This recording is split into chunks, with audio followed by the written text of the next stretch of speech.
কে কে কে ওখানে? কে ওখানে? কে ওখানে?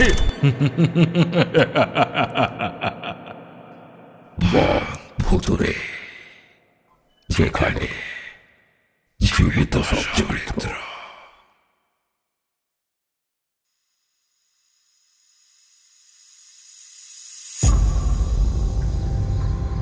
ঠিক রাত 2:45 সময় ঘুমটা ভেঙে গেল মধুপর্ণার। কে যেন ওকে ডেকে দিল। এক নারীর কণ্ঠস্বর, অনেকটা যেন তারই মতো। মধু, মধু, মধু। বিছানা ছেড়ে উঠে এদিক ওদিক দেখতে লাগলো সে। তারপর দেখলো দরজার বাইরে কেউ একজন দাঁড়িয়ে আছে। দূর থেকে দেখে একজন মেয়ে মনে হচ্ছে। তার দিকে এগিয়ে যেতেই সে সামনের দিকে হাঁটতে লাগলো। মধুপর্ণাও ওকে অনুসরণ করতে লাগলো। মেয়েটা ছাদের সিঁড়ি দিয়ে ওপরে উঠল। মধুপর্ণা ওর পিছু নিয়ে ছাদে পৌঁছে গেল সেই মাঝরাতে। তারপর মেয়েটা ছাদের এক কোণে এসে দাঁড়িয়ে যেতেই মধুপর্ণাও দাঁড়িয়ে গেল। আসলে ও যে মনের অজান্তেই মেয়েটার বশে এসে গিয়েছিল। এক অদ্ভুত অলৌকিক শক্তির দ্বারা চালিত হয়ে ওই মেয়েটির দিকে আকর্ষিত হয়ে পড়েছিল। মধুপর্ণা দাঁড়িয়ে আছে, মেয়েটা তার সামনে দাঁড়িয়ে আছে, তবে পেছন দিকে মুখ করে। তারপর হঠাৎই সে ঘুরে তাকায় মধুপর্ণার দিকে। ভয়ে চিৎকার করে ওঠে মধুপর্ণা। সে যে হুবহু তারই মতো দেখতে এক নারী। একটা বিকট চাহনি দিয়ে হেসে উঠল সেই নারী। তারপর ছাদ থেকে এক লাফ মারল নিচের দিকে। মধুপর্ণা না চাইতেও উঠে পড়ল ছাদের কার্নিশে। তারপর লাফ মারতে যাবে এমন সময় তাকে পেছন থেকে কে যেন ডাকলো, ঠিক যেন তার মায়ের মতো। মধু, মধু। তারপর একটা কোমল হাতের ছোঁয়া। কি রে মা, কখন থেকে ডাকছি, ওঠ, কলেজ যাবি না? বেলা হয়ে গেল তো। চোখটা ভালো করে মুছে মধু দেখল সামনে তার মা বসে আছে। তার কোমল হাত মধুপর্ণার মাথায়। কি হয়েছে বলতো তোর মধু? এখনো ঘুম ভাঙছে না? কত রাতে ঘুমিয়েছিস? এই জন্যই বলেছিলাম মর্নিং কলেজে ভর্তি হোস না, তখন তো শুনলি না আমার কথা। কটা বাজে মা? 6:30 বেজে গেছে। ওহো, আরো আগে থাকবে তো? ডেকেই তো চলেছি কখন থেকে, তুই তো যেন জ্ঞানেই নেই। একটা বাজে স্বপ্ন দেখলাম জানো, আর স্বপ্নটা সো রিয়েল। এখনো মানতে পারছি না ওটা স্বপ্ন ছিল। যেন সত্যি আমি কারোর পিছু ডাক শুনে তার পিছু নিয়েছিলাম, আর তারপর ও মাই গড, এটা কি দেখলাম মা? আর কেন? দুঃস্বপ্ন তো দুঃস্বপ্নই হয় মা, এই নিয়ে আবার কেউ ভাবে নাকি? বাদ দে সব, যা তৈরি হয় নে। মধুপর্ণা আর কিছু বলল না, তবে স্বপ্নটা কিছুতেই ও ভুলতে পারছিল না। কলেজের টিফিন টাইমে ও পিয়ালিকে জিজ্ঞেস করল, আচ্ছা পিয়ালি, তুই নিশিটাকে বিশ্বাস করিস বা নিশি ভূত? এ কি রে, সকাল সকাল এসব আজগুবি গল্প কেন? বল না, দরকার আছে। না, আমি নিশিডাক, নিশিভূত, ইনফ্যাক্ট কোনো রকম ভূতেই বিশ্বাস করি না। ভূত বলে কিছু হয়ই না, যা অতীত তাই আসলে ভূত, ব্যাস এটাই সত্যি। মাঝরাতে যদি কেউ তোকে বাইরে থেকে ডাকে, তুই উঠে যাবি দরজা খুলতে, নাকি যাওয়া উচিত বলে তোর মনে হয়? জেনুইনলি কেউ ডাকলে তো যেতেই হবে, তবে সেটা জেনুইন কিনা যাচাই করে তবেই খুলব। সেটা বুঝবি কি করে? সেটা পরিস্থিতির ওপর নির্ভর করছে। আচ্ছা, এসব কি ফালতু আলোচনা শুরু করলি বলতো? আচ্ছা, নেক্সট উইক সৌভিকের বাড়ি যাবি তো? তবে ওই অজপাড়াগায় 2 দিন থাকবো কি করে সেটাই ভাবছি। আরে তুই কি একা থাকবি নাকি? আমরা এতজন তো যাচ্ছি। বাই দ্য ওয়ে, আজ রোহিত আর জয় ট্রেনের টিকিট কেটে আনবে। কি মজা হবে বলতো, লাল কাঁচা রাস্তা, চারিদিকে ফাঁকা মাঠ, আর তার পাশ দিয়ে নদী বয়ে যাচ্ছে। উফ, ফাটাফাটি। এই শোন, এখন এসব নিশিভূত ছেড়ে এবার ট্রিপটার প্রিপারেশন নে তো। আরে কি হলোটা কি, এত আপসেট কেন? আমাকে দুবার নাম ধরে কেউ ডাকলো। আমি উঠে দেখলাম বাইরে দাঁড়িয়ে আছে সে, যেন আমাকে নিয়ে যাবার জন্য। ওকে ফলো করে হাঁটতে লাগলাম। তারপর ছাদের এক কোণে গিয়ে দাঁড়িয়ে আমার দিকে যেই তাকিয়েছে, উফ কি ভয়ঙ্কর, তুই ভাবতে পারবি না। সে যে আমি নিজেই, মানে একদম আমার মতোই দেখতে। আমারই ড্রেস পরে আছে একজন মেয়ে। তারপর এক বিকট অট্টহাসি, আর তারপরেই ছাদ থেকে ঝাঁপ দিল মেয়েটা। আমি বসেছিলাম, তাই তারপর আমিও একইভাবে। উফ, ও কী সব বকে চলেছিস? টিফিন টাইম শেষ, চল, ক্লাস শুরু হয়ে যাবে। আমি সত্যি এটা হালকাভাবে নিতে পারছি না, বিশ্বাস কর। স্বপ্ন কি এত স্পষ্ট হয়? যেন সত্যি সবটা ঘটছিল। না রে, স্বপ্ন স্বপ্নই হয়, বাস্তবের সাথে এর কোনো মিল নেই। তুই শুধু শুধু এসব নিয়ে এত সিরিয়াস হচ্ছিস। তুই এখন শুধু মাথায় রাখ যে নেক্সট উইকে আমরা ঘুরতে যাচ্ছি সৌভিকের গ্রামে। Okay, it's time for fun. Madhuparna আর কিছু বলল না। সামনের সপ্তাহে ট্রেন ধরে 5 বন্ধু রওনা দিল চড়কপুরের উদ্দেশ্যে।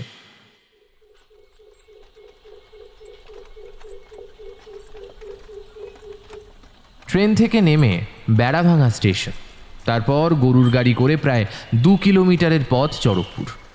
গ্রামের মেঠো রাস্তা দিয়ে আস্তে আস্তে সবাই বেশ ফুরফুরে মেজাজেই ছিল।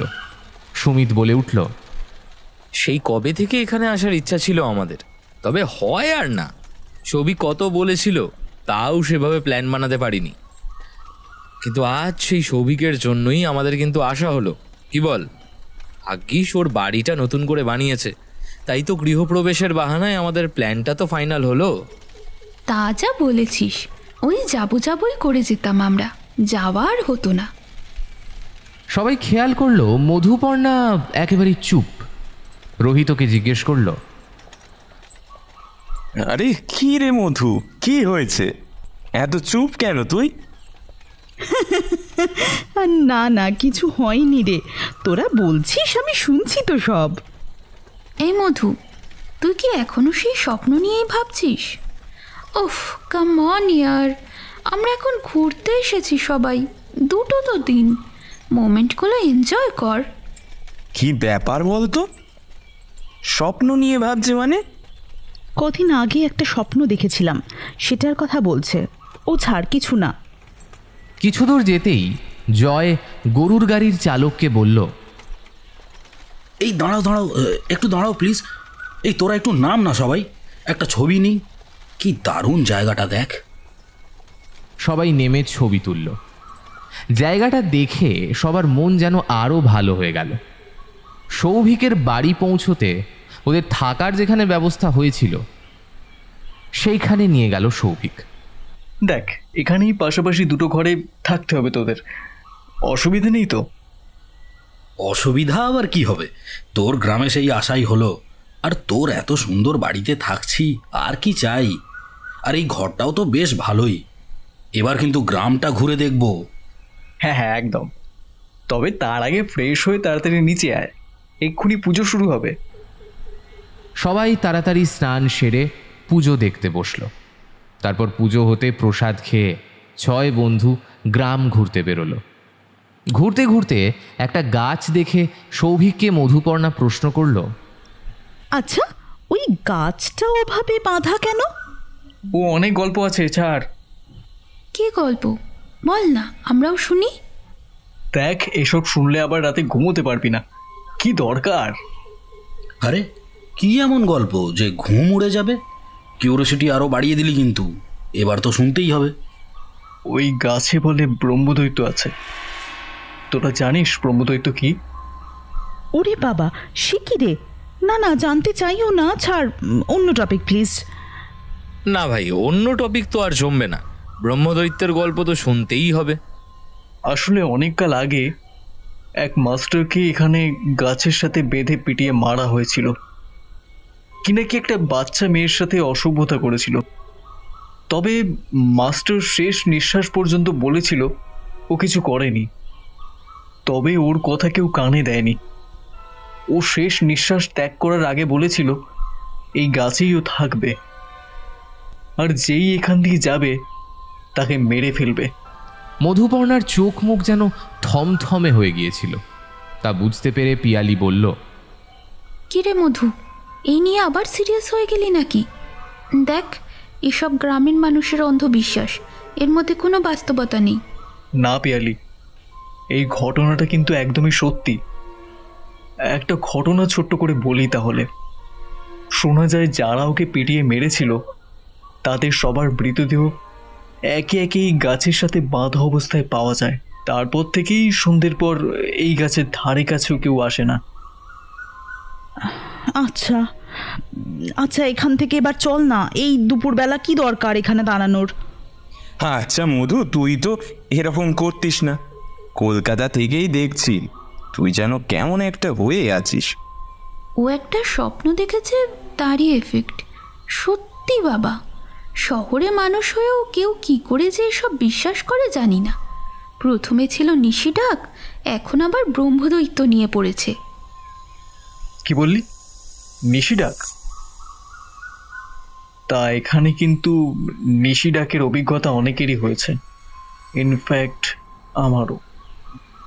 মধুপর্ণা সৌভিককে থামিয়ে বলল, দেখ, যা হয়েছে হয়েছে, আমি এসব শুনতে চাই না। চল বাড়ি চল। মধু, তুই এত ভয় পাচ্ছিস কেন ইয়ার? আমরা তো আছি। আর তাছাড়া এই দুপুর বেলায় কিসের ভয়? দুপুরবেলা ভয় আছে বই কি, তবে এখন না। ঠিক 2 ঘন্টা পর, অর্থাৎ 3টের সময় এখানে আসাটা নিরাপদ নয়। অনেক ঘটনা হয়েছে, তাই সবাই মানে। একবার একজন কি একটা দরকারি এখান দিয়ে যাচ্ছিল এই 3টের আগে পরে। হঠাৎই কোনো কারণ ছাড়াই সে হোঁচট খেয়ে পড়ে আর তার হাত ভেঙে যায়। আবার একবার এক ডাক্তার এখান থেকে যাচ্ছিল পাশের গ্রামে রোগী দেখতে। তাকে নাকি পেছন থেকে কেউ একটা আঁচড় কেটেছিল, অথচ পেছন করে দেখেছিল কেউই ছিল না। সেদিনও সময়টা ছিল 3টে। এরপর থেকে দুপুরেও কেউ আর এদিকে আসে না। যাকে, তোরা তো আমার কথা বিশ্বাস করছিস না। মধু আবার ভয় পাচ্ছে, নয় তোদের অনেক গল্প বলতাম। আমাদের গ্রামে মেচোভূত, শাকচুন্নি, পেতনি, নিশিভূত সবই আছে, আর ব্রহ্মদৈত্য তো আছেই। ভাই, আমি কিন্তু এই ভূতগুলোর ব্যাপারে জানতে আগ্রহী। মধু ভয় পাচ্ছে তাই ও না হয় শুনবে না, তবে আমাকে তুই বাড়ি গিয়ে গল্পগুলো বলিস কিন্তু। বেশ, তাই হবে। সত্যি জয়, শহরের ছেলে হয়ে তোর এইসবে আগ্রহ? কিছু বলার নেই। সৌভিক নয় গ্রামেই মানুষ হয়েছে, তাই। সৌভিক পিয়ালিকে থামিয়ে বলল, এটা ভুল বলছিস। দেখ, গ্রামের মানুষ হলেও তোদের সাথে থেকে তো এখন শহরেই হয়ে গেছি প্রায়। তাই আমি গ্রামের ছেলে বলেই যে এসব মানি তা কিন্তু নয়। আমি মানি কারণ আমারও অনেক অভিজ্ঞতা হয়েছে। আসলে নিজের সাথে যতক্ষণ না এসব ঘটে কেউ বিশ্বাস করে না। যাই হোক, বাড়ি চল। লাঞ্চ টাইম হয়ে গেছে। বাড়ি গিয়ে লাঞ্চ করে সবাই একটু ঘুমিয়ে পড়ল। তারপর বিকেলে উঠেই একটু নদীর ধারে ঘুরতে গেল সবাই। নদীর পাড়ে কিছুক্ষণ পা ডুবিয়ে বসেছিল মধুপর্ণা। সবাই চারপাশটায় পায়চারি করছে। হঠাৎই মধুপর্ণার মনে হলো কেউ যেন ওকে ডাকলো, একটা পুরুষ কণ্ঠস্বর। মধু। নদীর জল থেকে পাটা তুলে উঠে দাঁড়ালো মধুপর্ণা। এদিক ওদিক দেখতে লাগলো, তবে বন্ধুরা তখন ওর থেকে বেশ দূরে, আর নদীর ধারে কেউ নেই। তবে ডাকলো কে? মনে মনে বলে উঠল সে, এখনই সন্ধেবেলায় কী সব ভাবছি আমি, হয়তো মনের ভুল। আবার জলে পা ডুবিয়ে বসতে যাবে এমন সময় কার যেন হাসি শুনতে পেল। পেছন ঘুরে দেখলো সুমিত। তুই ভয় দেখাচ্ছিস আমাকে, শয়তান! আরে মধু, তুই কি সত্যি ভয় পেয়ে গেলি নাকি? কাম অন ইয়ার, এই সন্ধেবেলায় নিশি ডাক আসে না, আসে মাঝরাতে। এইটুকু তো সবাই জানে, বল? এই কথাটা বলেই মধুপর্ণার ওর স্বপ্নের কথাটা মনে পড়ে গেল। বুকটা যেন ধড়ফড় করতে লাগলো, তবে মুখে কিছু বলল না। তারপর সবাই বাড়ি ফিরে গেল, আর বাড়ি ফিরেই বসলো চায়ের আড্ডা। তারপর সৌভিকের মা সবার জন্য পকোড়া বানিয়ে আনলেন। আজ কিন্তু ভেজ পকোড়া, পুজো হয়েছে বুঝতেই পারছো, তবে কাল চিকেন কাবাব বানিয়ে দেব ঠিক। ওয়াও কাকিমা, তাহলে তো দারুণ ব্যাপার। কোনো দুঃখ নেই, আজ ভেজেই জমে যাবে। কি বলিস সবাই? এভাবেই গল্পে আড্ডায় কখন যে রাত হয়ে গেল কেউ যেন টেরই পেল না। ডিনার করে সবাই শুতে যাচ্ছিল, সৌভিক বিছানাপত্র এগিয়ে দিল। ভাই, আর একটু আড্ডা হোক, এই তো 2 দিন। হ্যাঁ রে, চল আর একটু বসি। সত্যি কি ভালো লাগছে রে তোর বাড়িতে, আজ দারুণ কাটলো সারাদিন। আর রান্না যা খেলাম, ওফ বাম্পার। সবাই শতরঞ্চি পেতে বসে পড়ল। রোহিত সৌভিককে বলল, আচ্ছা, সকালে যেগুলো বলেছিলি হবে নাকি সেই গল্পগুলো এখন? হতেই পারে, তবে মধু তো ভয় পাচ্ছে। এই হ্যাঁ, তাই তো সৌভিক, তুই তো সেই বললি না আর আমায় কোনো গল্প। সন্ধে থেকে এত গল্প হলো, অথচ ওই গল্পগুলো আর শোনা হলো না। উফ, তোরা এখনো এই নিয়ে পড়ে আছিস? দেখ, যদি ওই বিষয়ে কথা হয় তবে এই আড্ডায় আমি নেই। এই বলে মধুপর্ণা চলে যাচ্ছিল, সুমিত একটু কর্কশ গলায় ওর নাম ধরে ডেকে উঠল, মধু, এই মধু। মধুপর্ণা দাঁড়িয়ে গেল, সবাই হেসে উঠল। আরে আমি ডাকলাম তোকে, তবে বাইরে যাস না, তাতে কিন্তু হাই চান্স নিশিভূতের পাল্লায় পড়ার। তার চেয়ে বরং এখানেই থাক। মধুপর্ণা বিরক্ত হয়ে ওখানেই বসে পড়ল।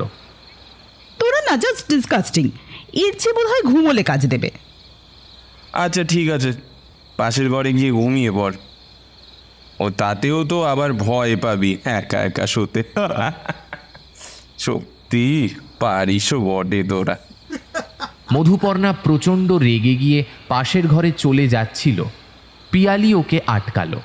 মধু, প্লিজ রাগ করিস না, ওরা একটু মজা করছে, ছাড় না। কিছুক্ষণ অন্তত এখানে বস, তারপর আমি আর তুই গিয়ে শুয়ে পড়বো, ওকে? মধুপর্ণা আর পিয়ালি আবার বসে পড়ল। আচ্ছা, রাগ অভিমানের পালা শেষ হলে গল্প বলি। তুই স্টার্ট কর, আমরা রেডি। তারপর সৌভিক বলতে শুরু করলো।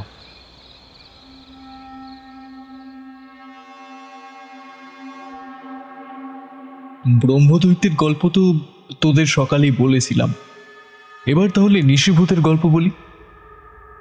যারা এই নিশিতে এসে ডাক দেয়, যাকে বলে নিশির ডাক, খুব ডেঞ্জারাস কিন্তু এরা। এত অরিজিনাল ডাকবে যে তুই বুঝবি না কোনো মানুষের ডাক নাকি ভূতের। ধর তুই একা ঘরে শুয়ে আছিস, হঠাৎই মাঝরাতে তোর নাম ধরে ডাকবে। হয়তো তোর মনে হবে তোর মা তোকে ডাকছে, কারণ কণ্ঠস্বর যে তোর মায়েরই। সেই ভেবে তুই মায়ের ঘরে গেলি, তবে দেখলি মা তো ঘুমাচ্ছে। তারপর যেই পেছনে তাকিয়েছিস, দেখলি এক প্রেতাত্মা তোর সামনে দাঁড়িয়ে আছে। তোকে আবার সে ডাক দিল, এটা বোঝানোর জন্য যে সেই তোকে ডেকেছিল। ব্যাস, তারপর আর তোকে কেউ বাঁচাতে পারবে না। এভাবেই ওরা স্বীকার করে। বেশ, তা তো বুঝলাম, তবে এই গ্রামে কি কখনো এরকম হয়েছে কিছু? অনেকবার। একবার এই পাশের বাড়ির হিরণ কাকা বাইরে খাটিয়া পেতে ঘুমোচ্ছিল, হঠাৎই মাঝরাতে কেউ তাকে ডাকে। একবার ডাকতেই কাকা চোখ খোলে, তবে গলাটা চেনা মনে হলেও ঘুমের ঘুরে বুঝতে পারে না কার গলা, তাই আবার ঘুমিয়ে পড়ে। তবে আবার সেই ডাক, আর এইবার বেশ জোরালো। কাকা উঠে চারিদিক দেখতে থাকে, তবে কোথাও কেউ ছিল না সেখানে। তারপর দেখে দরজার বাইরে একজন দাঁড়িয়ে, একটা ছেলে, তবে মুখ দেখতে পায় না। কাকা বলে ওঠে, কে তুমি? কে? ছেলেটা সামনের দিকে হাঁটতে শুরু করে। হিরণ কাকা ওর পিছু নেয়। তারপর কিছু দূর যেতেই ছেলেটা কোথায় যেন মিলিয়ে যায়।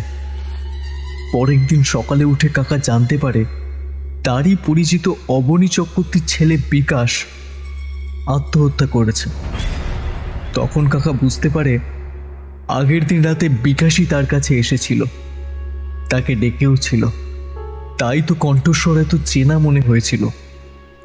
আসলে কাকাকে বিকাশ বড় ভালোবাসত। কিরে, কেমন লাগলো? মধুপর্ণা ভয়ে কিছু বলতে পারছিল না। পিয়ালির হাত চেপে ধরে চুপ করে বসেছিল। সুমিত বলল, গল্পটা তো দারুণ লাগলো, তবে একটু ভয়ের গল্প হলে আরো ভালো হয়। না মানে এটা অতটা ভয় লাগলো না। তুই বললি নিশিরাগ নাকি ডেঞ্জারাস হয়, তবে এ তো ভালো বুঝছিল।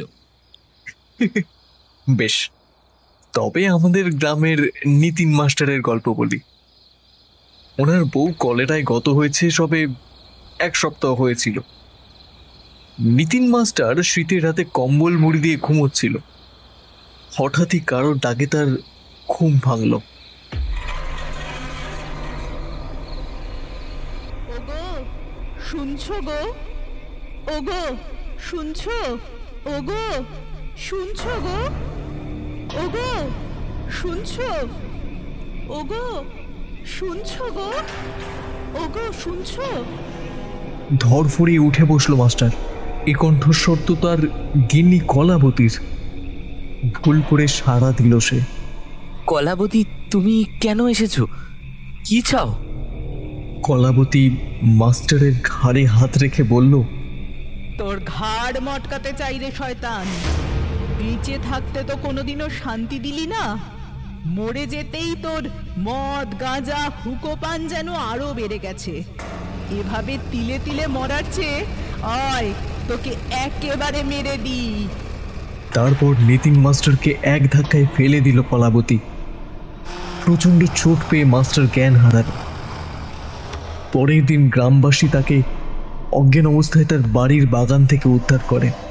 তারপর নিতিন মাস্টার নিজেই সবটা বলে। আসলে তার অতিরিক্ত নেশাগ্রস্ত জীবন তার বউকে কখনো সুখী করতে পারেনি। মদ খেয়ে বউ পেটানো, আরও নানা রকম মানসিক অত্যাচার নাকি চলতেই থাকে দিনের পর দিন। এমনকি কলেরা হয়ে বিছানায় পড়ে থেকেও স্বামীর একটুও সেবা ভালোবাসা পায়নি বউটা, তাই সেই আগেই হয়তো মারতে এসেছিল। তবে প্রাণে না মরলেও চিরজীবনের মতো প্রতিবন্ধী হয়ে গেছে নিতিন মাস্টার। কি ভয়ঙ্কর রে!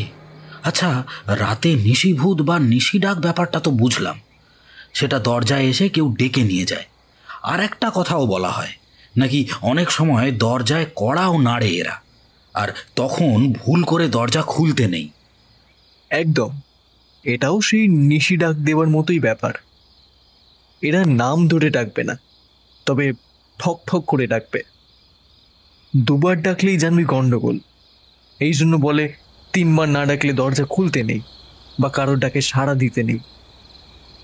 আর একটা ব্যাপারও আছে, ধর তুই রাস্তা দিয়ে হেঁটে যাচ্ছিস, হঠাৎই তোকে কেউ ডাকলো, ভুল করেও কিন্তু পেছনে ফিরে তাকাবি না। হ্যাঁ, 3 বার ডাকলে তাকাতে পারিস। আচ্ছা, এবার এইসব আজগুবি গল্প বন্ধ কর। অনেক হলো ভূতের আলফাল গল্প, এবার একটু অন্য রকম গল্প হোক। অন্যরকম বলতে কি রকম? ভুলে যাস না আমাদের সাথে 2 জন মহিলা বন্ধু আছে, ওরা কিন্তু রাগ করবে। আরে ওরা রাগ করবে এমন কোনো গল্প করতে বলছি না, একটু বন্ধুত্বের কথা হোক, ভবিষ্যতের কথা হোক। অনেকক্ষণ ধরে সেই নিশিডাকের ফালতু গল্প হয়েই চলেছে, আর যেন ভালো লাগছে না। দেখ, অবাস্তব জিনিস নিয়ে বেশি আলোচনা করার কোনো মানেই হয় না। হ্যাঁ, এটা ভালো বলেছিস।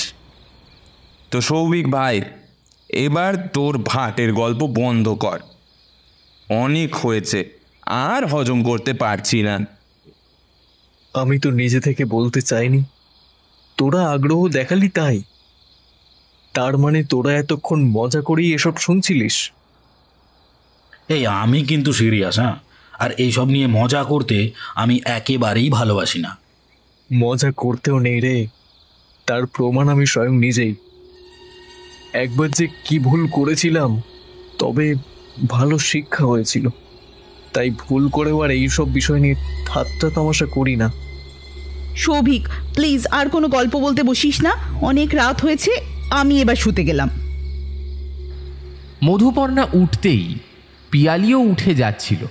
যাওয়ার সময় বলল, আচ্ছা আমরা গেলাম রে, তোরা গল্প আড্ডা চালিয়ে যা, আমরা গিয়ে আরামে ঘুমোই। যা, তবে নিশিডাক হইতে কিন্তু সাবধান, 2টো বেজে গেছে কিন্তু, আর 1 ঘন্টা পরেই আবার ইভেল টাইম। বলা তো যায় না, মধুকে কেউ যদি ডাকে। সুমিত খুব হাসতে লাগলো। তা দেখে সৌভিক বলল, এই নিয়ে হাসাহাসি ঠাট্টা করিস না সুমিত, পরে কিন্তু আফসোস করবি। তাহলে আমিও আফসোস করব। সৌভিক, সৌভিক, এই দেখ 2বার ডাকলাম রাত 2টোর সময়, ব্যাস হয়ে গেল নিশির ডাক। সৌভিক আবারও থামিয়ে বলল, তোরা আবার মজা করছিস? এরপর কিছু হলে কিন্তু আমি জানি না। কিছু হবে মানে? সৌভিক গম্ভীরভাবে উত্তর দিল, দেখ এটা গ্রাম, তোদের শহর না। হ্যাঁ, শহরে হয়তো এইসব ব্যাপার হাস্যকর হতে পারে, তবে এখানে নয়। আর এটা এত জোর দিয়ে বলছি কারণ দেখ, তোরা মান আর না মান, যার সাথে হয় সে তো আর মজা করতে পারে না। তুই তখনও বলেছিলি তোর সাথে কি একটা হয়েছিল। কি হয়েছিল বল না। একবার রাত 12:30টার সময় বন্ধুর দাদার বিয়ে বাড়ি থেকে ফিরছিলাম, হঠাৎই কে যেন আমার ডাকনাম ধরে ডাকলো, শুভু, শুভু, শুভু, শুভু। ভুল করে পেছনে তাকিয়েছিলাম, ব্যাস, উফ, সে কি ভয়ঙ্কর অভিজ্ঞতা।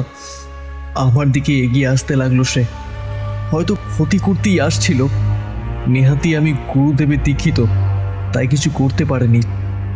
আমি দীক্ষা মন্ত্র জপ করতে শুরু করি, আর তারপর সে চলে যায়। কে সে? কে ডেকেছিল তোকে? আমাদেরই গ্রামের এক বৃদ্ধ যদু দাদু। বুড়োকে খুব খেপাতাম, তাই হয়তো মারতে এসেছিল, তবে ভয়ে ফিরে চলে গেছে। মধুপর্ণা আর চুপ থাকতে পারল না। অনেক গল্প হলো, আমি এবার শুতে যাব। পিয়ালি, তুই যাবি?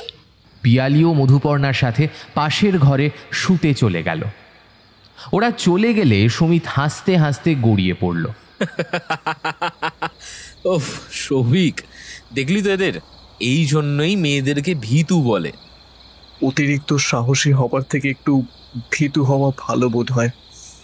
যাকে 2:30 বাজতে চললো, আমি এবার শুতে চাই, তোরাও শুয়ে পড়। আর হ্যাঁ, সাবধানে থাকিস, এই মাঝরাতটা কিন্তু সুবিধার নয়। আজ আবার আমাবস্যা, জানি তোরা মানিস না, তবে আমার বাড়ি, আমার গ্রাম, তাই তোদের নিরাপত্তার দায়িত্ব তো আমার। Anyway, good night. সৌভিক চলে গেলে জয় বলল, এসব নিয়ে ঠাট্টা করাটা তো উচিত হয়নি সুমিত। আর রোহিত, তুইও তো দেখ, সৌভিক তো আর বানিয়ে গল্প বলছে না। বানিয়ে বলছে না, তবে যা দেখিনি, অনুভব করিনি, তা শুধুমাত্র শুনেই মানতে পারছি না ভাই। সরি, আমার দ্বারা এসব হবে না। সুমিত রোহিতের কথায় সহমত জানিয়ে বলল, একদমই তাই। এইসব কথা তখনই মানবো যখন নিশিভূত এসে কড়া নাড়বে আমাদের দরজায়।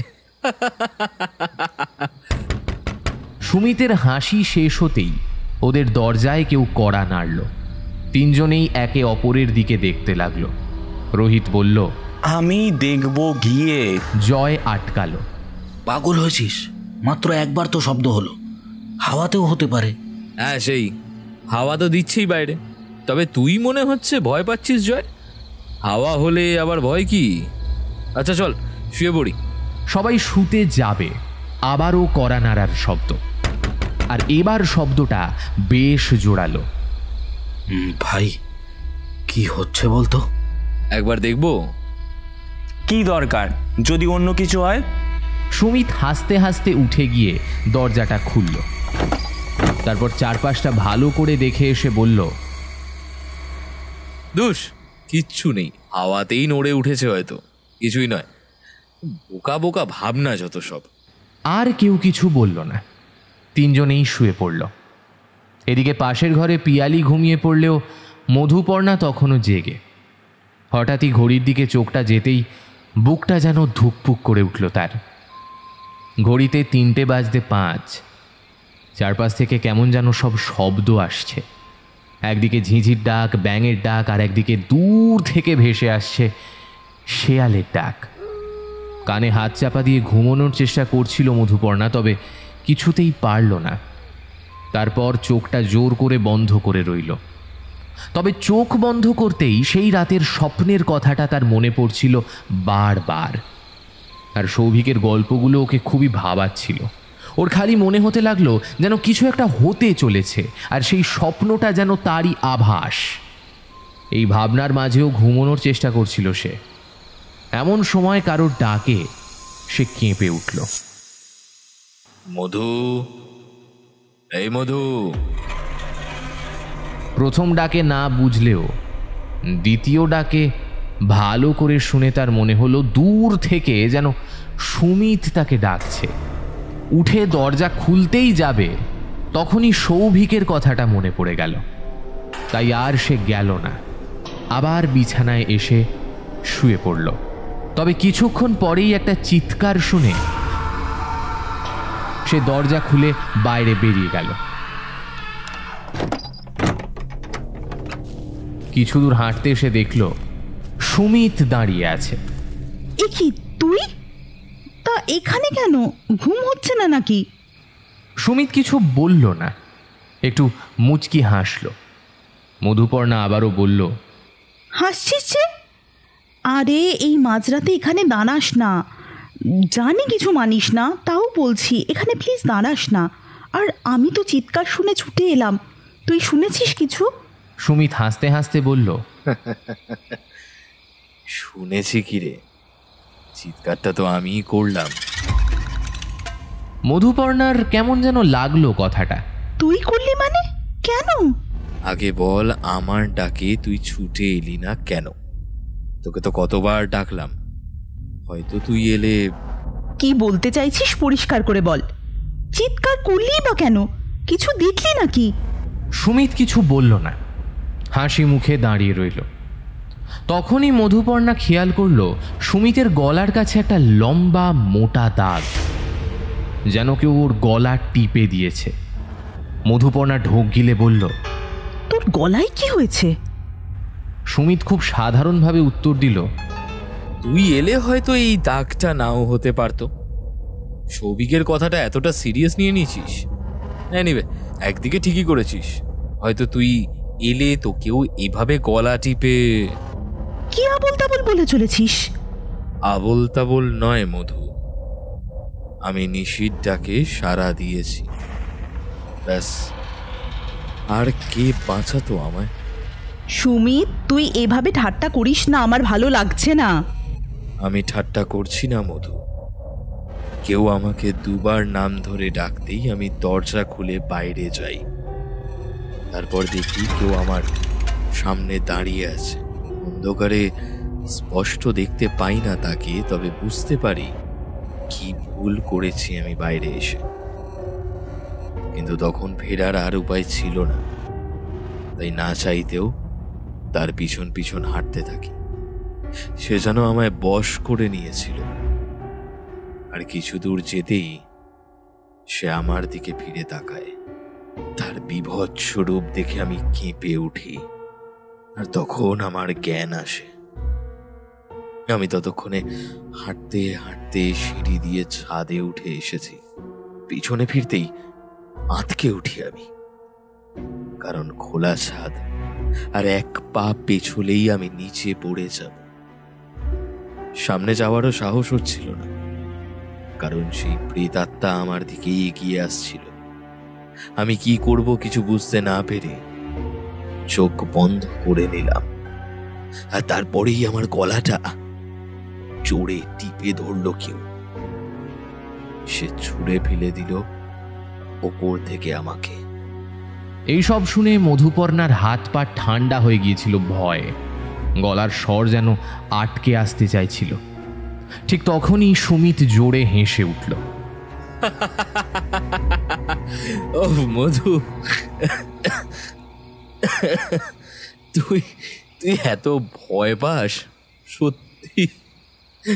আরে জোকিং ইয়ার। তুই মজা করছিলিস? সত্যি মজা করছিলিস তো? সুমিত তখনও হেসেই চলেছে।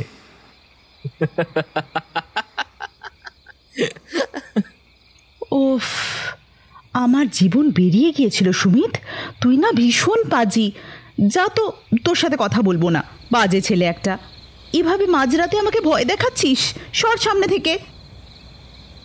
তবে তুই এই রাত 3টের সময় এখানে দাঁড়িয়ে কি করছিস? আরে বাথরুম করতে উঠেছিলাম। আচ্ছা শোন না, সরি সরি সরি, তোকে অনেক রাগাই। আমার ওপর আর রেগে থাকবি না প্লিজ। চললাম। আরে ওদিকে কোথায় চললি? তোর রুম তো এদিকে। ও হ্যাঁ, তাই তো। আচ্ছা, তুই দোতলার বাথরুমেই গিয়েছিলিস তো? ওখানে লাইট আছে? আসলে আমি এতক্ষণ নিচেরটায় যাচ্ছিলাম, তাই জানি না। লাইট আছে, যা, তবে সাবধান। আর কেউ ডাকলে সাড়া দিবি না বা পিছনে ফিরে তাকাবি না। যেমন আমার ডাকে সাড়া দিসনি, এটাই বুদ্ধিমানের কাজ। আচ্ছা বাই। সুমিত চলে গেল। মধুপর্ণা বাথরুমের দিকে এগিয়ে গেল, তবে বাথরুমের সামনে যেতেই কারোর পায়ের শব্দ পেল সে। চারিদিক অন্ধকার। বারান্দায় একটা হালকা আলো জ্বলছিল, আর সেই আলোয় চারপাশটা একবার চোখ বুলিয়ে নিল সে। তবে কোথাও কেউ ছিল না। তারপর বাথরুমের দরজা খুলতেই কেঁপে উঠল সে। সামনে দাঁড়িয়ে এক ভয়ঙ্কর নারী। চুলগুলো খাড়া, চোখগুলো রক্তবর্ণের মতো, আর ঠোঁটটায় যেন লাল রক্ত লেগে রয়েছে তার। মধুপর্ণা কি করবে কিচ্ছু বুঝতে পারছিল না। যদি পালাতে গেলে তাকে আক্রমণ করে, এই আশঙ্কায় ও একভাবে দাঁড়িয়ে রইল। তারপর এক মনে নিজের আরাধ্যা দেবী মা বিপদ তারিণীকে স্মরণ করতে লাগলো সে। আর তারপরেই আবার পালানোর জন্য উদ্যত হলো। তবে 2 পা এগোতেই সেই নারী আবার পিছু ডাকে সে দাঁড়িয়ে গেল। মধু, মধু, মধু। ভয়ে দাঁত কাঁপতে লাগলো মধুর। তবে পেছন ফিরে আর তাকালো না। তারপর প্রাণপণে সামনের দিকে ছুটতে শুরু করলো সে। তবে ছুটতে ছুটতে বাড়ির নিচে নামতেই সামনে যা দেখল, হাড় হিম হয়ে গেল তার এক নিমেষে। সুমিতের রক্তমাখা লাশটা কুয়োতলায় পড়েছিল। সামনে ছুটে গিয়ে লাশটা ছুঁয়ে দেখল একবার। দেহটা ঠান্ডা, নিথর হয়ে গিয়েছিল সুমিতের। বিশ্বাস করতে পারছিল না সে কিছুতেই যে সুমিত আর নেই। তখনই সুমিতের কথাগুলো মনে পড়ে গেল তার। চিৎকার করে কেঁদে উঠল মধুপর্ণা।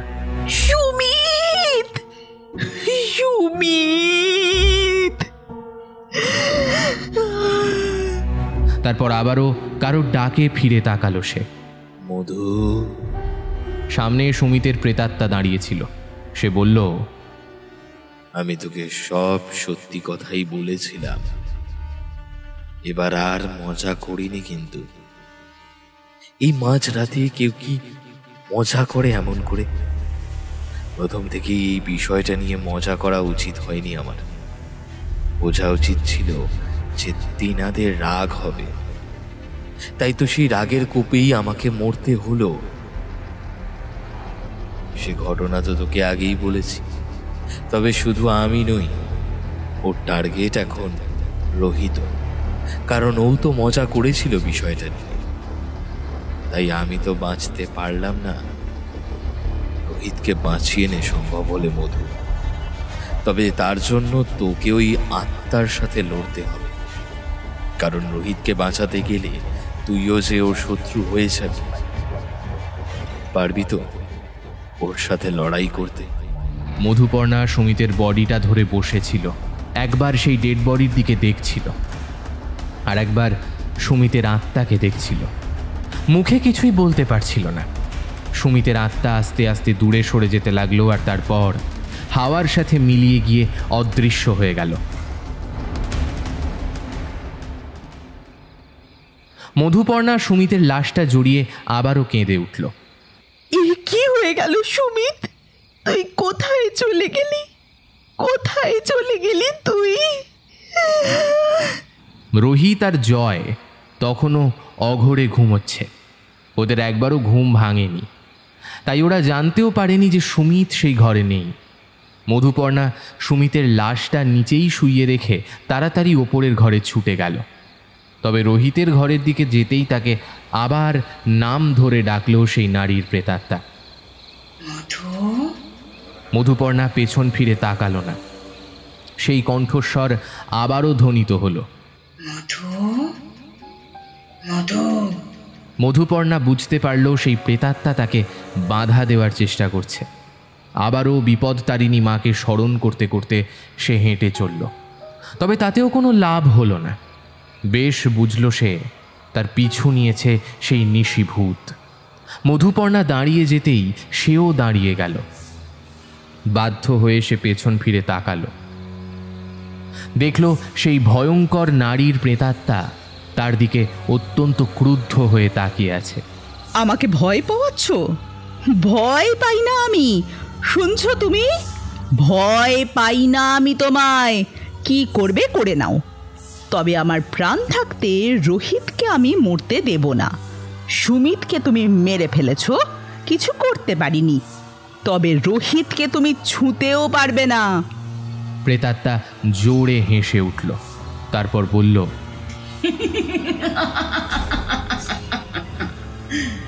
তোর সুমিত আর রোহিত কি ধোয়া তুলসী পাতা, দুটোই তো মজা করছিল আমাকে নিয়ে।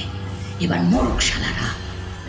মধুপর্ণা ভয় পেলেও সেই ভয়টা সেই প্রেতাত্মাকে টের পেতে দিল না।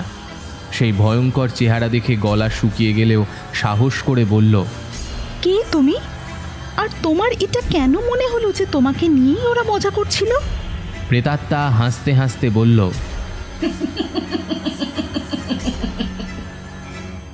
নেশির ডাককে নিয়ে ওরা ছ্যাবলামি করছিল রে মেয়ে, আর তুই বলছিস আমাকে নিয়ে করেনি?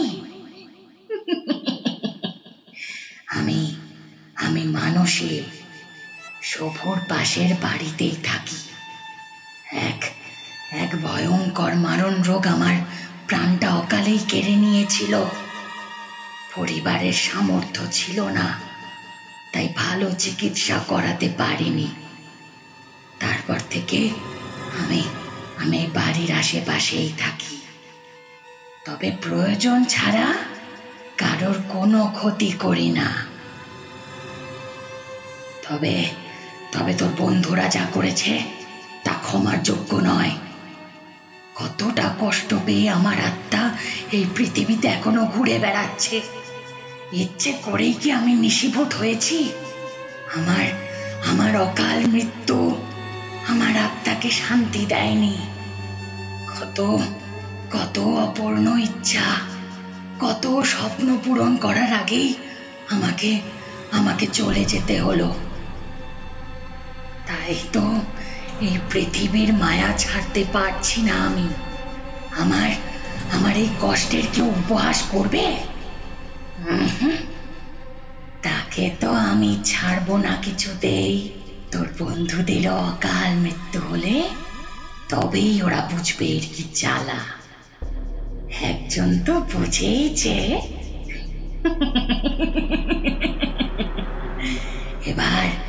এবার আরেকজনের পালা। সরে যা, এবার আমাকে যেতে দে। পথ আটকে দাঁড়িয়ে রইল মধুপর্ণা। নারীর প্রেতাত্মা এক ফু দিয়ে মধুপর্ণাকে এক প্রান্ত থেকে আরেক প্রান্তে ফেলে দিল। প্রচণ্ড ব্যথা পেয়ে আর উঠতে পারল না মধুপর্ণা। প্রেতাত্মা হাসতে হাসতে সেখান থেকে চলে গেল।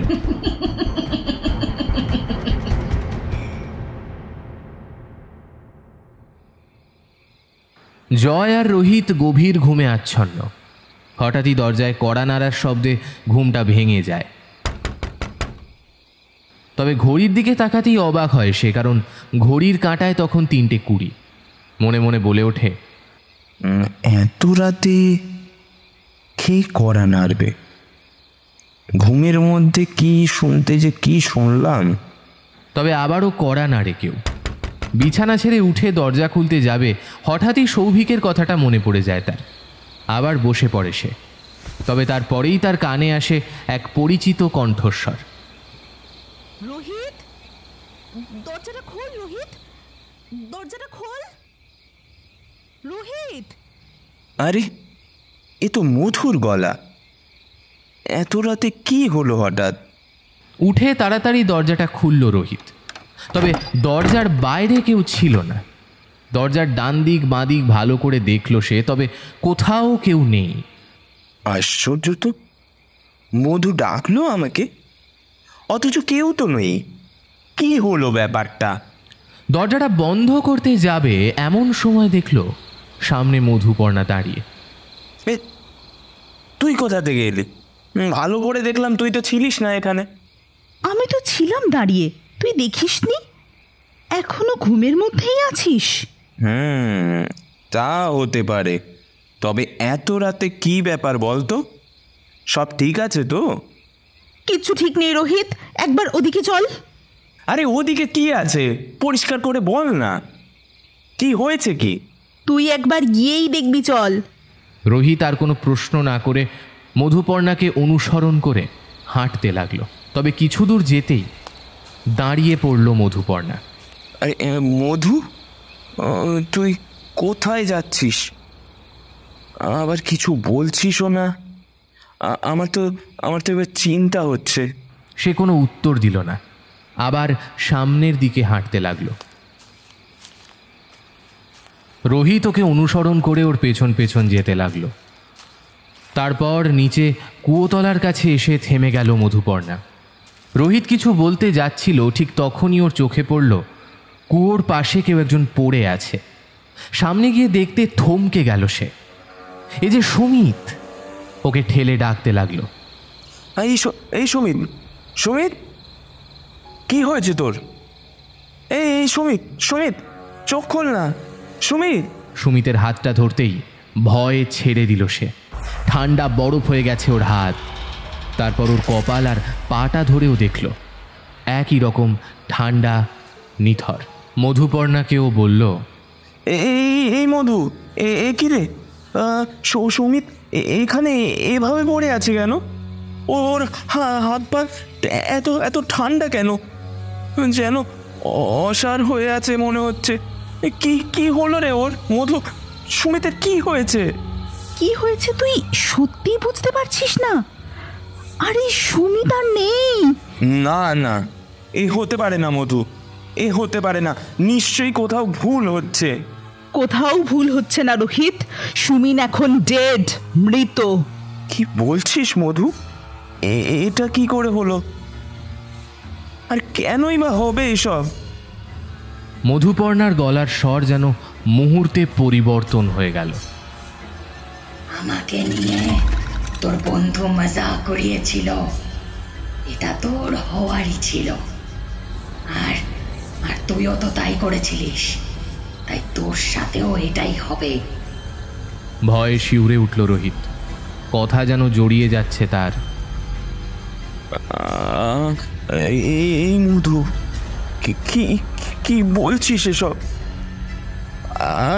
আর তোকে নিয়ে আবার কখন মজা করলাম? আরে তোর গলাটা এরকম বাজে লাগছে কেন? আর তোর চোখটা? মধুপর্ণা এক দৃষ্টে রোহিতের দিকে তাকিয়েছিল। ওর চোখে যেন রক্ত ভেসে উঠেছে। পাগলের মতো হেসে উঠল মধুপর্ণা। সেই হাসি যে স্বাভাবিক নয় তা স্পষ্ট বুঝল রোহিত। ঠিক এমন সময় ফোনটা বেজে উঠল রোহিতের। রোহিত স্ক্রিনের দিকে তাকিয়ে কেঁপে উঠল, কারণ মধুপর্ণা ওকে ফোন করছে। সামনে দাঁড়ানো মধুপর্ণা রূপী নারী ওকে বলল, কি হলো? ফোনটা রিসিভ কর। ভয় পাচ্ছিস কেন? ঠিকই তো দেখছিস, তোর বন্ধু মধুই তোকে ফোন করেছে। ভয়ে ভয়ে ফোনটা ধরল রোহিত। হ্যালো, কে? ওপাশ থেকে যে কণ্ঠস্বর ভেসে এলো তাতে হাড় হিম হয়ে গেল তার। হ্যালো রোহিত, তুই কোথায় আছিস? শোন, যাই হয়ে যাক ঘর থেকে একদম বেরোবি না। কেউ কড়া নাড়লে বা ডাকলে সে যাই বলুক একদম সাড়া দিবি না, দরজা খুলবি না। আমি চোট পেয়েছি তাই উঠতে পারছি না, তাই তোকে ফোন করে বললাম। হ্যালো, কি রে, শুনতে পাচ্ছিস? তুই কিছু বলছিস না কেন? রোহিত, রোহিত। রোহিত আর একটা কথাও বলতে পারল না। ভয় হাত থেকে ফোনটা পড়ে গেল। কি করবে কিচ্ছু ভেবে পেল না। একবার ভাবলো পালাবে, তবে সে সাহসও যেন হলো না তার। একইভাবে দাঁড়িয়ে রইল সে। তারপর অনেক সাহস করে কাঁপতে কাঁপতে বলল, তুমি তুমি তুমি মধু নাও? কে কে তুমি? কি চাও? কেন আমাকে ডেকে নিয়ে এসছো? আরে আরে সুমিতকে তুমি মেরেছো তাই না? তুমি মেরেছো তো? কেন মারলে ওকে? কি করেছে ও বলো? কি ক্ষতি করেছে তোমার? হেসে উঠল মধুপর্ণা রূপী সেই নারী মূর্তি। তারপর নিজের রূপে ফিরে এলো। আর সেই বিভৎস রূপ দেখে ভয় আর ঢোক গিলতে পারছিল না রোহিত। গলাটা যেন শুকিয়ে যাচ্ছিল তার।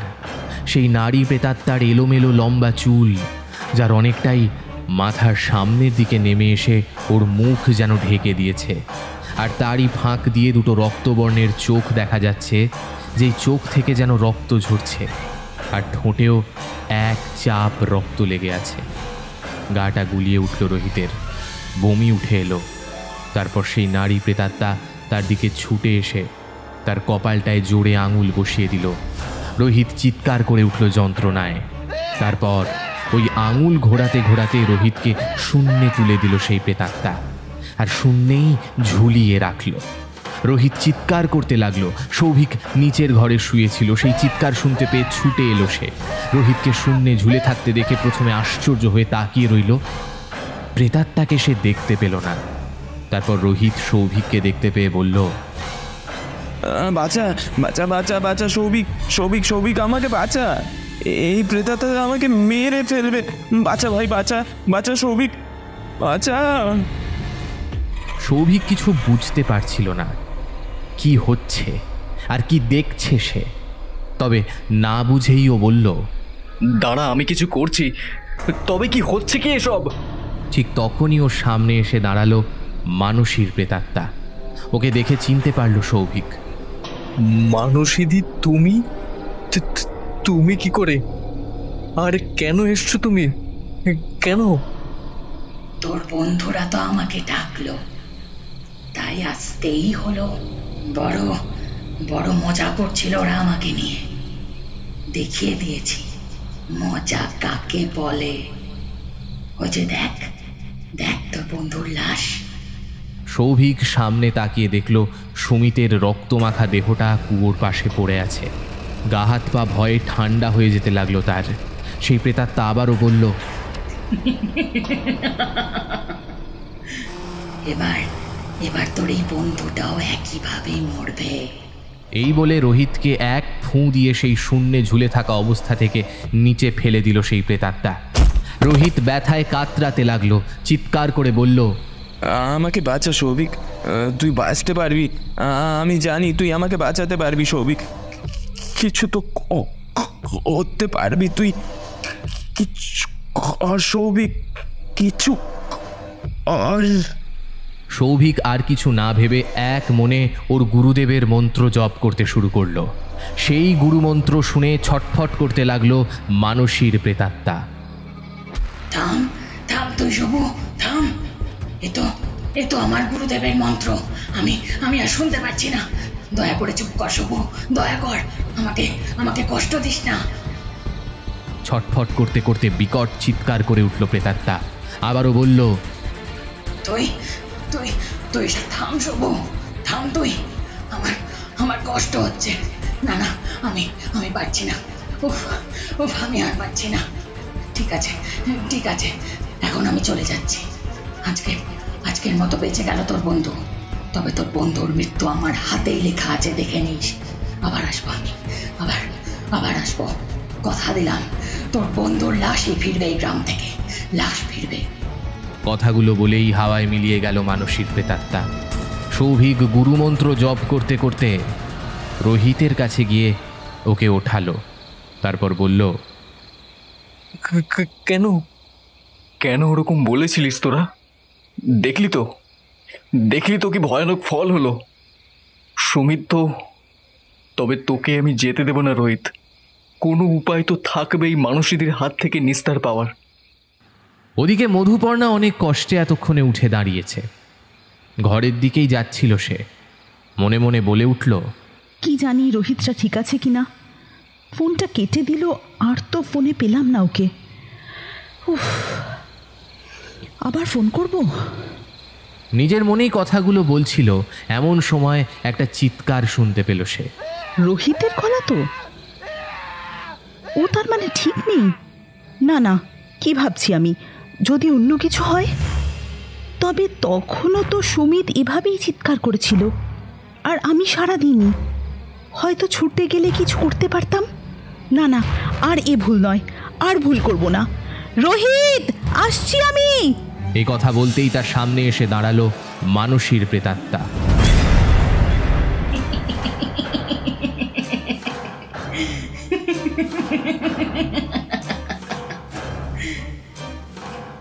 ঠিকটাকে সাড়া দিলি না, আর ভুলটাকে সাড়া দিয়ে ফেললি রে মেয়ে।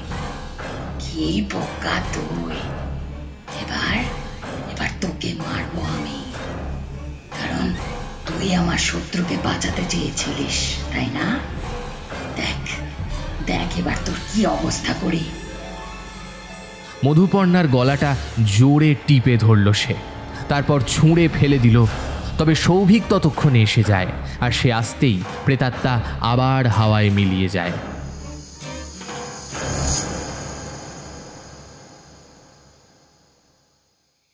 তুই ঠিক আছিস মধু? ঠিক আছিস তো তুই? আমি ঠিক আছি, তবে রোহিত, ও ঠিক আছে তো? ওকে ঘরে শুইয়ে দিয়ে এসেছি, খুব চোট পেয়েছে। তোকেও তো মনে হচ্ছে?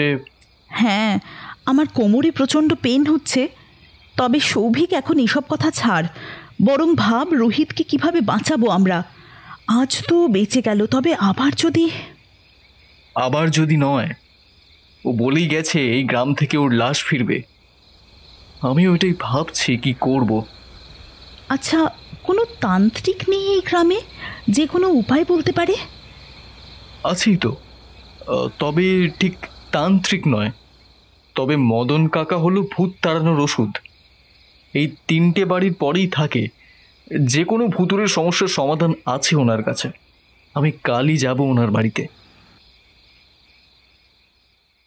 সকাল হতেই বাড়ির সবাইকে সব কথা জানালো সৌভিক। সুমিতের দেহ সৎকারের জন্য সব ব্যবস্থা করা হলো। ওর বাবা শহর থেকে এসে ছেলের দেহ নিয়ে যাবে বলেছে। শহরেই দাহ আর শেষ কাজ হবে। জয় আর পিয়ালি সব শুনে থমকে বসেছিল। কিছুক্ষণ পর পিয়ালি সৌভিককে বলল, আমি তো ভাবতেই পারছি না, এত কিছু হয়ে গেল, অথচ আমি, জয়, তোর বাবা, মা, কেউ কিচ্ছু টের পেলাম না। এ কি করে হয় সৌভিক? ব্যাপারটা সত্যি অদ্ভুত। তবে এটাই তো হয়েছে। আমি এখনো ভাবতেই পারছি না সুমিতা নেই। তবে এটাই এখন কঠোর সত্যি। তবে রোহিতকে হয়তো আমরা বাঁচাতে পারবো, আর সেই চেষ্টায় কোনো ত্রুটি রাখবো না আমি। আচ্ছা, আমরা সবাই আজই শহরে চলে গেলেই তো ও আর কিছু করতে পারবে না, তাহলে? অত সোজা নয়। ও শহরের বাড়িতে গিয়েও রোহিতকে মেরে আসতে পারে। আর তাছাড়া রোহিতের বাড়ি ফেরার মতো অবস্থাও নেই আজ। ডক্টর ফুল ডে রেস্ট নিতে বলেছে। শারীরিক আঘাত ছাড়াও প্রচণ্ড মেন্টাল ট্রমার মধ্যে আছে ও। তবে তোরা চিন্তা করিস না, এর পার্মানেন্ট সলিউশন খুঁজতে যাচ্ছি আমি মদন কাকার বাড়িতে। সুমিতের দেহ নিয়ে যাবার পরেই আমি যাব। তোরা কি যাবি? শহর থেকে সুমিতের বাবা এসে ছেলের মৃতদেহ নিয়ে গেল। চোখের জলে বিদায় জানালো বন্ধুকে সবাই। তারপর মদন কাকার বাড়িতে গেল সৌভিক তার বন্ধুদের নিয়ে। মদন কাকা সব শুনে বললেন, মানসীর প্রেতাত্মা কেন মুক্তি পায়নি জানিস? কারণ ওর বাড়ির লোকেরাই যে ওকে আটকে রেখেছে। ওর ঘরের প্রতিটা জিনিস একভাবে রাখা আছে এখনো, আর সেই প্রিয় জিনিসগুলোর টানেই ও যেতে পারছে না ওই বাড়ি ছেড়ে। খুব ভালো গান গাইতো।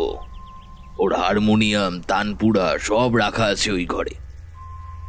ওর প্রিয় শাড়ি, পেন, ডায়েরি, যেখানে ও কবিতা লিখত, ওর প্রিয় বই, এই জিনিসগুলো যতক্ষণ না ওর ঘর থেকে সরানো হবে ও ওখানেই থাকবে। অকাল মৃত্যু তো, তাই এটাই স্বাভাবিক। তারপর মা বাবার একমাত্র মেয়ে, এই মায়ার বাঁধন বড় কষ্টের, তাই তো যেতে পারছে না। চল আমরা সবাই মিলে সাহায্য করি ওকে মুক্ত করতে। জেনে রাখ সবু, ওর আত্মার চিরতরে মুক্তি হলে তবেই তোর বন্ধুর প্রাণ বাঁচবে, নয় ওর রোষ থেকে ও বাঁচতে পারবে না কিছুতেই। আচ্ছা কাকা, এখনই যদি আমরা শহরে ফিরে যাই, ওখানেও কি ও চলে আসবে? তোরা তো যেতেই পারবি না যতক্ষণ ও আছে, তাই ওখানে ওর যাওয়ার প্রশ্নই আসছে না। যখন নাকি তোরাই এই গ্রাম থেকে ফিরতে পারবি না, ও রোহিতকে মারবে, তবেই তোরা ফিরতে পারবি। যেভাবেই হোক রোহিতকে বাঁচাও কাকা। হ্যাঁ, ও মজা করেছে, এটা ওর অন্যায়, যার জন্য এই একই ভুলে সুমিতকে মরতে হলো। তবে রোহিতকে মরতে দিও না কাকা, যা করতে হয় করো, ওকে বাঁচাও। বেশ, তবে আজ রাতেই আমরা মানসীর বাড়ি যাব। রোহিত সৌভিকের ঘরেই সারাদিন শুয়েছিল। ব্যথায় বিছানা ছেড়ে উঠতে পারছিল না। রাতে সৌভিক আর মদন কাকা মানসীর বাড়ি গেল। মানসীর মা বাবাকে তারা সব জানালো। সব শুনে মানসীর মা বললেন, আসলে অকালে মেয়েটাকে হারিয়ে খুবই ভেঙে পড়েছি আমরা, তাই ওর জিনিসগুলো যত্ন করে রেখেছি, যেন মনে হয় ও আমাদের সাথেই আছে। তবে ওর আত্মা যে এভাবে ঘুরে বেড়াচ্ছে সেরকম কিছু আমরা বুঝতে পারিনি, নয়তো ওকে আগেই মুক্তি দিতাম। বৌদি, আপনার অবস্থাটা বুঝতে পারছি, তবে কি বলুন তো, কেউ চলে গেলে তাকে যেতে দিতে হয়, এভাবে আটকে রাখতে নেই। ওর ঘর জিনিসপত্র সেই একইভাবে সাজানো আছে, তাই তো এখানেই আছে, এটাই তো স্বাভাবিক।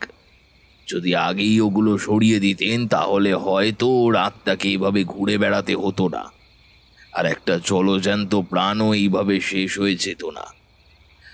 আর একজন আহত হয়ে মৃত্যু ভয়ে দিন কাটাচ্ছে। ঠিক আছে, আপনারা আমার সাথে ওপরের ওর ঘরে চলুন। ওপরের সিঁড়িতে উঠতেই প্রচণ্ড জোরে একটা দমকা হাওয়া এসে ধাক্কা দেয় সকলকে। মানসীর মা পড়ে যায় সেই ধাক্কায়। তবে পড়ে গিয়ে উনি বলেন, আপনারা এগিয়ে যান, ওপরে গিয়ে ডান দিকের শেষ ঘরটা মানুষ। মদন আর সৌভিক আবার ওপরের দিকে উঠতে লাগে। তবে এবার মদনের দু কাঁধে হাত রেখে কেউ যেন ওকে আটকে দিল। ও আর নড়তে পারছিল না। অনেক কষ্টে সৌভিককে বলল, তুই এগিয়ে যা সবু, বাধা পড়তেই থাকবে। তবে আমাদের এই কাজ সম্পূর্ণ করতে হবে, নয়তো রোহিতকে আমরা বাঁচাতে পারবো না। সৌভিক এগিয়ে গেল। মানসীর ঘরে পৌঁছে সব জিনিস একটা একটা করে জ্বালতে লাগলো। তবে তানপুরাটা জ্বালাতে যাবে এমন সময় একটা বিকট কান্না সারা ঘর জুড়ে প্রতিধ্বনিত হতে লাগলো। আর তারপর সৌভিককে ঠেলে ফেলে দিল সেই প্রেতাত্মা। সৌভিক আবারও উঠে জিনিসগুলো জ্বালতে যাবে, ওর ঘাড় ধরে ওকে ওপরে তুলে আবার মাটিতে ফেলে দিল। আর তারপর এক ফুঁ দিয়ে ওকে দোতলার ঘর থেকে একতলার বারান্দায় ঠেলে ফেলে দিল প্রেতাত্মা। প্রচণ্ড আঘাত পেয়ে জ্ঞান হারালো সৌভিক। ওদিকে মধুপর্ণা, পিয়ালি আর জয় রোহিতের কাছেই বসেছিল। তবে হঠাৎই সৌভিকের গলা পেয়ে ওরা ছুটে গেল বাইরে। সৌভিক তখনও আসেনি। মধুপর্ণা বলে উঠল, আবারও ভুল করলাম আমরা, সৌভিক ডাকেনি আমাদের, তাড়াতাড়ি রোহিতের কাছে চল। তবে রোহিতের ঘরে গিয়ে ওরা দেখল রোহিত ঘরে নেই। মধুপর্ণা কাঁদো কাঁদো স্বরে বলল, এ কি ভুল করলাম আমরা, কোথায় নিয়ে গেল রোহিতকে? রোহিত, রোহিত! ওদিকে সৌভিক তখনও অজ্ঞান হয়ে পড়ে আছে। ওকে মানসীর মা বাবা দেখতে পেয়ে ঘরে নিয়ে গিয়ে চোখে মুখে জল দিয়ে ওর জ্ঞান ফেরায়। আর মদন ততক্ষণে মানসীর ঘরে গিয়ে একে একে ওর জিনিসগুলো জ্বালাতে থাকে। মানসী রোহিতকে সৌভিকের বাড়ির ছাদে নিয়ে গিয়ে ওকে ওপর থেকে নিচে ছুঁড়ে ফেলে দিতে যাচ্ছিল। তবে মদন ততক্ষণে সব জিনিস জ্বালিয়ে দেয়। মানসীর শেষ প্রিয় জিনিসটায় আগুন ধরিয়ে দিয়েছিল। জ্বলতে শুরু করলো ওর প্রিয় তানপুরা। যন্ত্রণায় ছটফট করতে লাগলো মানসীর প্রেতাত্মা। চিৎকার করতে লাগলো বারবার। না চাইতেও রোহিতকে এবার ছাড়তেই হলো ওকে, কারণ ওর কাছে আর শক্তি কাজ করছিল না। ক্রমশ দুর্বল হয়ে পড়ছিল, আর তানপুরা যতই পুড়ে ছাই হতে লাগলো ততই যেন আস্তে আস্তে নিশ্চিহ্ন হয়ে যেতে লাগলো মানসী। আর একসময় শূন্যে মিলিয়ে গেল সে।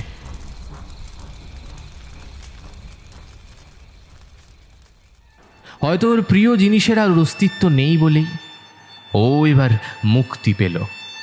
রোহিতকে ওর বন্ধুরা এসে ছাদ থেকে ঘরে নিয়ে গেল। সৌভিক ফিরে এসে ওর বন্ধুকে বিপদমুক্ত দেখে এক অদ্ভুত শান্তি পেল। মদন কাকাকে সবাই ধন্যবাদ জানালো। তার পরের দিন সকালেই গ্রাম থেকে সুস্থভাবে কলকাতায় ফিরে গেল সবাই। তবে এই নিশি ডাকের আতঙ্ক ওরা এই জীবনে আর ভুলতে পারবে না।